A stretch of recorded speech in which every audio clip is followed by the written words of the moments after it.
అన్నప్రాసన అంటే ఏమిటి? అన్నప్రాసన ఎప్పుడు చేయాలి? ఎలా చేయాలి? విధి విధానాలు ఏమిటి అని ఈ వీడియోలో మనం తెలుసుకుందాం. నమస్కారం అండి.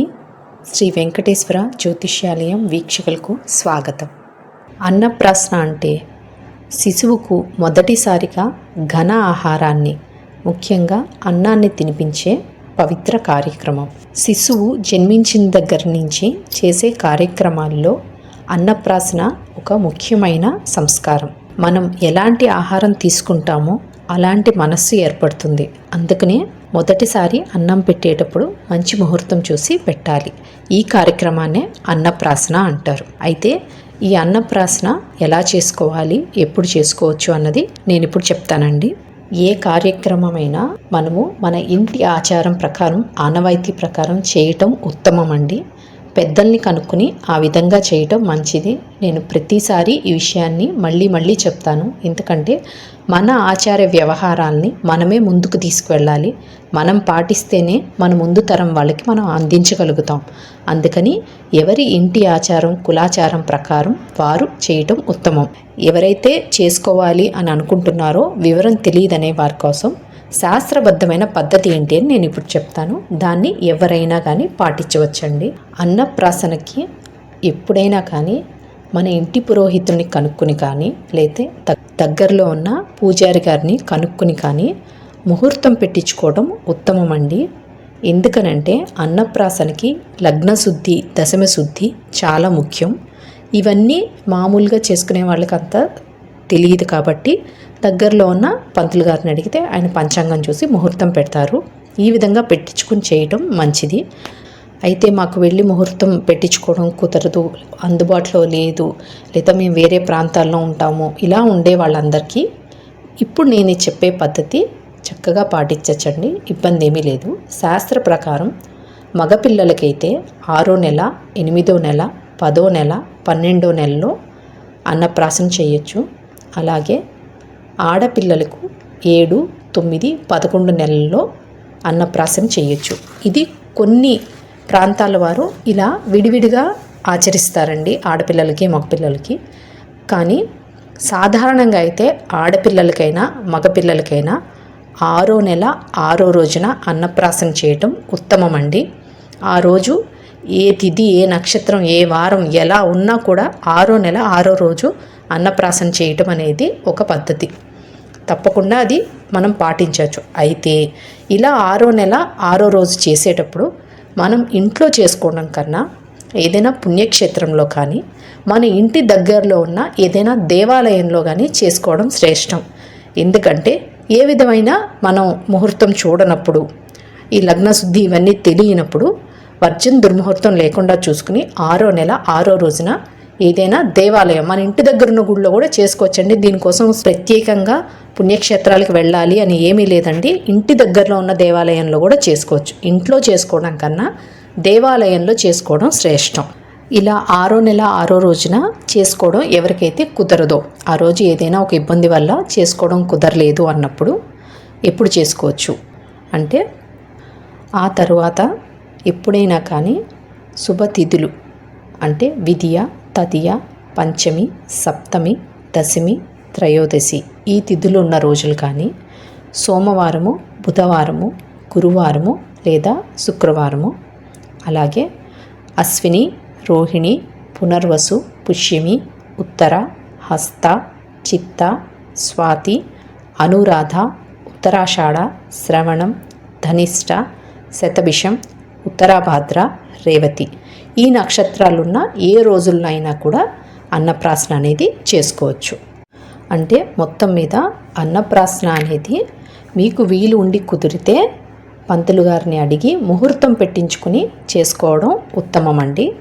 అలా కుదరదు అంటే 6వ నెల 6వ రోజున ఏదైనా దగ్గరలో ఉన్న దేవాలయంలో కానీ, పుణ్యక్షేత్రంలో కానీ చేసుకోవచ్చు. ఇక ఆ రోజు కూడా కుదరలేదు అంటే కనుక అబ్బాయిలకి సరి నెలలు అంటే 6, 8, 10, 12 అలాగా, అమ్మాయిలకి బేసి నెలలు 7 అంత మంచిది కాదండి, కానీ పర్వాలేదు. ఇంకా ఎందుకంటే ఆలస్యం చేస్తే వాళ్ళకి ఆహారం ఇవ్వాలి కదండి, అందుకని. కానీ చేసుకోవచ్చు, తప్పైతే ఏమీ లేదు. అది మీ ఇష్టం. కొంతమంది 7లో చెయ్యరు కాబట్టి అలా చెప్పానండి. 7, 9, 11 నెలల్లో బేసి నెలలో అమ్మాయిలకి నేను చెప్పిన తిథి, వారం, నక్షత్రం ఉన్న రోజుల్లో వర్జం దుర్ముహూర్తం లేకుండా చూసుకుని చేసుకోవచ్చండి. అన్నప్రాసన ఎప్పుడు పూర్వాహ్న సమయంలో అంటే మధ్యాహ్నం 12 గంటల లోపు చేసేసుకోవాలండి. 12 గంటలు దాటిన తర్వాత అన్నప్రాసన చేయకూడదు. 12 గంటల లోపే అన్నప్రాసన కార్యక్రమం చేయాలి. ఇలా కార్యక్రమం చేసేటప్పుడు మొదట పెట్టేటప్పుడు చక్కగా పరమాన్నం చేయాలండి. బియ్యం, బెల్లం అన్నీ వేసి పరమాన్నం చేస్తాం కదండి. చక్కగా మెత్తగా పరమాన్నం చేసి ఆ పరమాన్నాన్ని మొదట తినిపించాలి. అయితే మొదట తినిపించేటప్పుడు కూడా పద్ధతి ప్రకారం అయితే ఘన ఆహారం కాబట్టి కొంచెం ఏదైనా ఒక బంగారం ఉంగరంతో కొంచెం దానికి తాకిచ్చి ఉంగరంతో తినిపించటం, అంటే శిశువు నోటి దగ్గర ఆ బంగారు ఉంగరం అంటే మొదటిసారి బంగారంతో మనం పెట్టినట్టు అట్లా పెట్టడం మంచిది. మొదట ఇప్పుడు తల్లే పెట్టాలండి. ఇదే పద్ధతి ప్రకారం మొదట పెట్టేది తల్లి పెట్టాలి.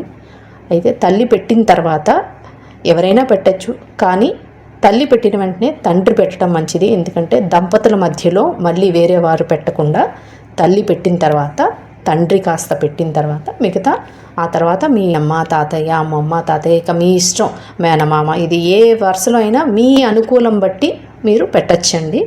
అలాగా మొదటైతే తల్లి పెట్టాలి. ఇది సాంప్రదాయంగా మనం పెట్టే పద్ధతి. ఉంగరంతో అంటే బంగారు ఉంగరంతో అలా పెట్టడం. ఒకవేళ అలా మాకు అలవాటు లేదండి, మేము చేత్తోనే పెడతాము, లేకపోతే మా ఇంట్లో వేరే పద్ధతి ఉంది అంటే అదైనా పెట్టండి. వెండి చెంచాతో పెడతారు కొంతమంది. ఇలా అయినా పెట్టచ్చు, ఎలా అయినా పెట్టచ్చండి, అది మీ. ఇలా మొదటిసారి అన్నం పెట్టే సమయంలో కానీ లేదా ఈ తంతు పూర్తి అయిపోయిన తర్వాత అయినా పర్వాలేదండి, ఆ తర్వాత కానీ అన్నపూర్ణాష్టకం చదవటం చాలా మంచిది. మీకు చదవటం తెలుస్తుంది అంటే కనుక తప్పకుండా చదవండి. ఒకవేళ మాకు చదవటం తెలియదండి అంటే ఇప్పుడు ఫోన్లో, మొబైల్లో అందరికీ వస్తున్నాయి కదండి, అందులో అయినా కానీ ఒకసారి ప్లే చేసుకోండి. ఏదైనా కానీ ఈ కార్యక్రమం జరుగుతున్నప్పుడు కానీ లేదా కార్యక్రమం అయిపోయిన తర్వాత కానీ అన్నపూర్ణాష్టకం ఒకసారి చదువుకోవడం, ఆ అన్నపూర్ణాదేవి ఆశీస్సులను తీసుకోవడం చాలా మంచిది. అన్నప్రాసన కార్యక్రమం అయిపోయిన తర్వాత దీంతో పాటు జరిపించుకునే ఒక వేడుక కూడా ఉంటుందండి. అది ఏంటంటే పిల్లవాడికి కానీ పిల్లకి కానీ వాళ్ళకి అప్పుడే పాకటం వస్తూ ఉంటుంది కదండి, వాళ్ళతో ఏదైనా ఒక వస్తువుని ముట్టుకోవడానికి పెడతారు కదండి. అది పెట్టేటప్పుడు తప్పనిసరిగా 5 వస్తువులు పెట్టాలండి. అది పుస్తకం, పెన్ను, బంగారం, డబ్బు మరియు పాయస పాత్ర, అంటే అన్నం మనం పెట్టిన పాయసం ఉంది కదండి ఆ పాత్ర. అది ఈ 5 తప్పనిసరిగా పెట్టాలండి. ఈ 5 పెట్టడం శ్రేష్టం అండి. ఇంతకు మించి వేరేవి అవసరం ఉండదు. కానీ వేడుక కాబట్టి మీకు ఏదైనా కావాలంటే పెట్టుకోండి, అంతేగాని ఎవరు కత్తులు, కటార్లు పెట్టటాలు, ఏవో చిత్రమైన పోకళ్ళు పోవటాలు అలాంటివి చేయకుండా ఉండడం మంచిది. ఎందుకంటే మన సాంప్రదాయం ఏది చెప్పినా మంచికి, మన ఆచార వ్యవహారాలు ఎప్పుడు సాత్వికతనే ఎప్పుడు చూపిస్తాయండి. అందుకని ఈ 5 వీటితో పాటు ఇప్పుడు ఏవో చాక్లెట్లు పెడుతున్నారు అట్లా ఇట్లా ఇలా ఏదైనా పెట్టుకోండి, కానీ విపరీతాలకు మాత్రం పోవద్దు. ఇది కూడా అన్నప్రాసన కార్యక్రమంతో పాటు జరిపించుకునే వేడుక. ఈ విధంగా అన్నప్రాసన అనేది చేసుకోవాలండి.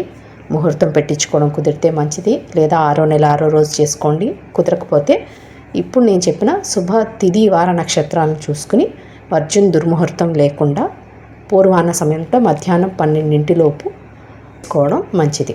ముహూర్తం పెట్టించుకుని అన్నప్రాసన చేసుకునే వాళ్ళు స్వగృహంలో చేసుకోవచ్చండి, అంటే మనం ఉండే ఇంట్లో చేసుకోవచ్చు. అయితే ఇలా అంటే దశమి శుద్ధి అలా కాకుండా, అంటే ముహూర్తం అది కుదరదు అన్నవాళ్ళు ఏ దోషము లేకుండా శిశువుకి ఏ విధమైన ఇబ్బంది రాకుండా ఉండటం కోసం ఏదైనా దగ్గరలో ఉన్న దేవాలయంలో చేసుకోవడం మంచిదండి. అది 6వ నెల 6వ రోజైనా లేక ఆ తర్వాత నేను చెప్పిన ఈ శుభతిథి, వార, నక్షత్రాల్లో అయినా కానీ దగ్గరలో ఉన్న దేవాలయం కానీ పుణ్యక్షేత్రంలో కానీ చేసుకుంటే ఏ విధమైన దోషాలు ఉండవు. నా తండ్రి గారు గురువుగా నాకు అందించిన పరంపర జ్యోతిష్య ఆధ్యాత్మిక మార్గాన్ని నేను మీ ముందుకు తీసుకొస్తున్నాను. వీడియోస్ నచ్చితే లైక్ చేయండి, షేర్ చేయండి, తప్పకుండా సబ్స్క్రైబ్ చేయండి.